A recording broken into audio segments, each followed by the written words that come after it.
अगले पार्ट के एंड में जियोंग चुआन को सब कुछ सच सच बता देती है कि वो उसकी बहन ही है, लेकिन चुआन उसकी बिल्कुल भी यकीन नहीं करती है। तभी जियोंग उसे सारा कुछ डिटेल्स बताने लगती है कि उसके गले के पीछे एक काला सा तिल है और उसके कमर में एक निशान है जो मिरर टूटने की वजह से लगा था। ये कहकर वो घर चली जाती है और कियोंग को बताती है कि उसने चुआन को सब कुछ सच सच बता दिया है। मिंगी वहीं पर मौजूद था और वो उनकी सारी बातें सुनकर वहाँ से चला जाता है। उसके बाद एक बार वो हाना से मिलता है और वो उससे कहता है कि वो अब जियोंग के घर में ही रह रहा है। हाना भी बताती है उसने भी सोहा को दूर से देखा था। उसके बाद मिंगी बताता है कि जियोंग जिसके साथ रह रही है शायद उसके साथ उनका पुराना रिश्ता है, इसीलिए शायद अकियोंग की जान को खतरा है और वो अपनी बीमारी छुपा रही है। उसके बाद सीन कट होता है और इधर हम चुआन को देखते हैं जो अपने नए घर में आती है और उसके मॉम से वो सब डिटेल्स के बारे में पूछने लगती है जो जियोंग ने उसे कहा था। उसके बाद वो उसकी मॉम को जुआन के बारे में पूछने लगती है कि वो कैसी लड़की थी, लेकिन उसकी मॉम कहती है कि वो अचानक जुआन के बारे में क्यों पूछ रही है, लेकिन वो कहती है बस ऐसे ही उसके बारे में जानना चाहती थी। और उसे पता चलता है कि जियोंग सब कुछ सच सच कह रही थी। इधर सोहा उसके पास आता है और वो कहता है कि वो काफी टेंशन में लग रही है। जुआन पूछती है क्या वो पिछले जन्म में विश्वास करता है। अभी सोहा कहता है वो बिल्कुल अपनी बहन जैसी बातें करती है, उसने भी एक बार उससे यही सवाल पूछा था। सुनकर जुआन थोड़ा सा क्यूरियस हो जाती है और उसे पूछती है जुआन ने उससे क्या कहा था, लेकिन फिर वो शांत हो जाती है और सोहा से माफी मांगती है। उसके बाद वो जियोंग के बारे में पूछती है, तभी सोहा बताता है कि उसने आज छुट्टी ली है। यहाँ पर सीन कट होता है और हम जियोंग को देखते हैं जो अपने भाई का कर्जा चुकाने के लिए प्रेसिडेंट फेंग के पास आती है और उस कर्जे के बदले एक पुराना और बेहद एंटिक फ्लावर बेच देती है और एक पेपर में इसके बारे में साइन करवा के वहाँ से चली जाती है। उसका भाई उसे चुपके से जाते हुए देखता है और प्रेसिडेंट फेंग के ऑफिस के बाहर आता है। वहाँ पर वो चुपके से सारी बातें सुनने लगता है। वो आदमी प्रेसिडेंट फेंग से कहता है कि ये लड़की एमआई ग्रुप के चेयरमैन के बेटे सोहा की गर्लफ्रेंड है। तभी फेंग कहता है कि बचपन में सोहा का एक्सीडेंट उसी ने किया था, लेकिन उसमें किसी दूसरे की मौत हो गई थी। इधर जियोंग अकियोंग के साथ दुकान में साफ सफाई कर रही थी, तभी वहाँ पर सोहा आता है। उससे देखकर जियोंग सरप्राइज्ड हो जाती है। फिर अकियोंग उन दोनों को खाना खाने के लिए देती है। इधर चुआन की मॉम रात में गार्डन की साफ सफाई कर रही थी, तभी उसके मन में कुछ ख्याल आता है। तभी वो चुआन को कॉल करती है और उससे पूछती है कि उसने अचानक उसके बहन के बारे में क्यों पूछा था। चुआन कहती है उस टाइम वो बहुत ही छोटी थी, इसलिए वो जानना चाहती थी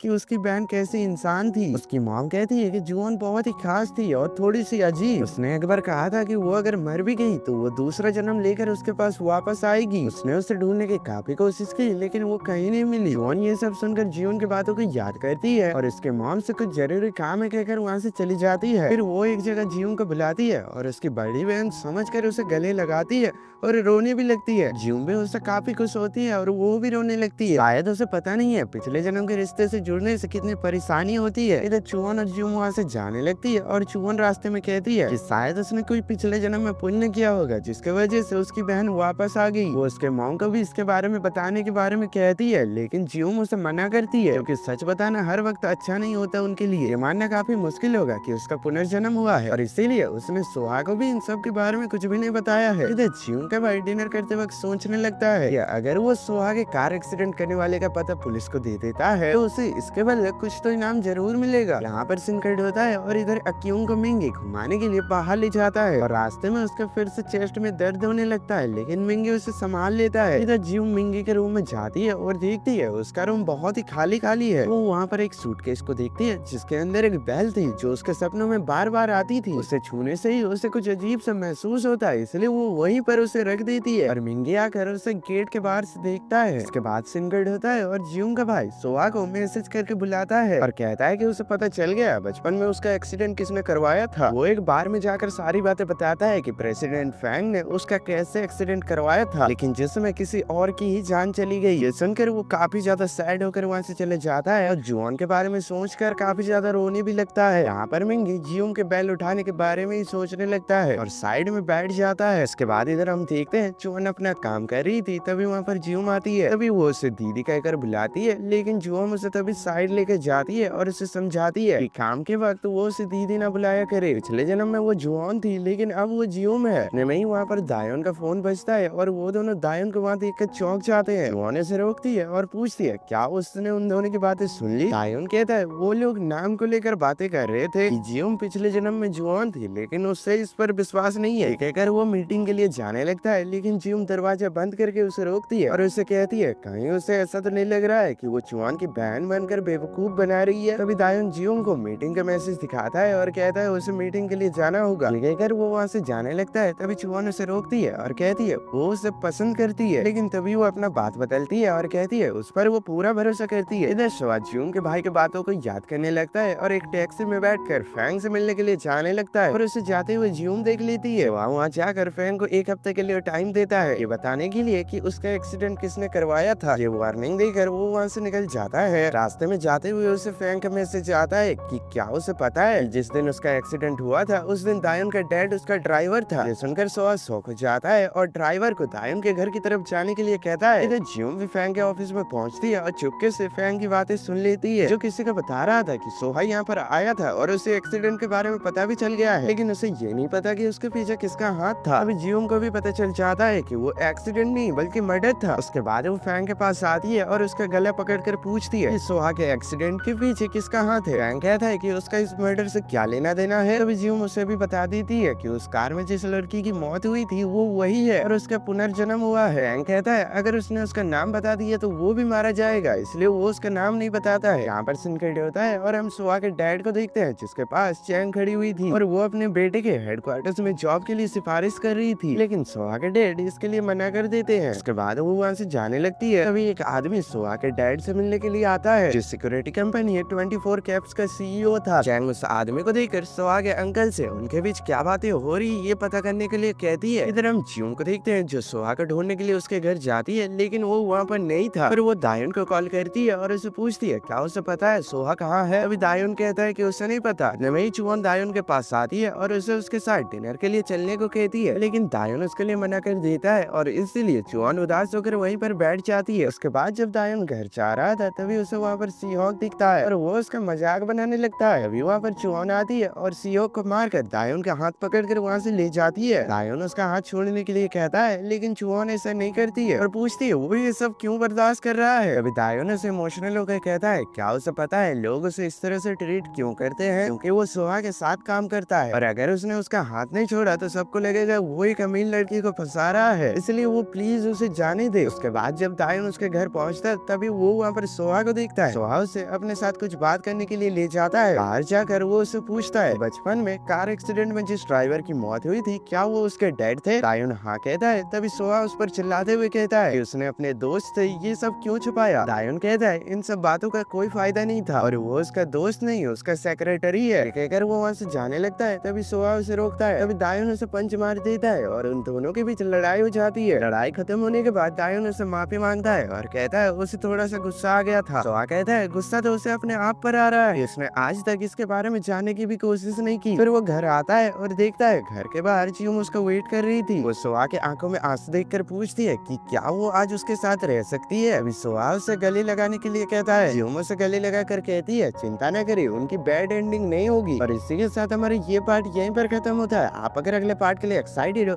इंटरेस्टेड हो तो नीचे कमेंट कर देना। तो चलिए मिलते हैं नेक्स्ट पार्ट पे।